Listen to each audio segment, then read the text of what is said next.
माझ्या पांडुरंगाला मी मटण खाल्लेलं चालतं तर तुम्हाला काय प्रॉब्लेम? खासदार सुप्रिया सुळे यांनी थेट सरकारला हा सवाल केला. तर सुप्रिया सुळेंच्या वक्तव्याला आता वारकरी संप्रदायाचं उत्तर देईल असं देवेंद्र फडणवीस यांनी म्हटलं. चांगलं बोलावं. पांडुरंगाची मी रामकृष्ण हरिवाली आहे. फक्त माळ घालत नाही कारण कधी कधी खाते. मग खरं बोलते बाई, मी काय त्यांच्यासारखी खोटी बोलत नाही. आणि खाल्लं माझा पांडुरंगाला चालतंय, तुम्हाला काय प्रॉब्लेम आहे? खरं आहे की नाही? आमचे आई वडील खातात, सासू सासरे खातात, नवरा खातो आणि आमच्या पैशानी खातो. बाबा दुसऱ्यांचं काय नाही, उदार आपला. जो आहे आपला जन्म काय जैसा आहे अपना हे.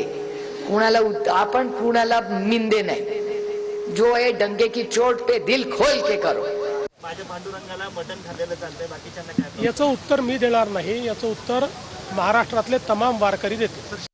पांडुरंगाला मी मांसाहार केलेला चालतो हे बोलणं म्हणजे निव्वळ मूर्खपणा आहे. अहो, तुम्ही वारकरी परंपरेचा सन्मान करू शकत नाही तर किमान अपमान तरी करू नका.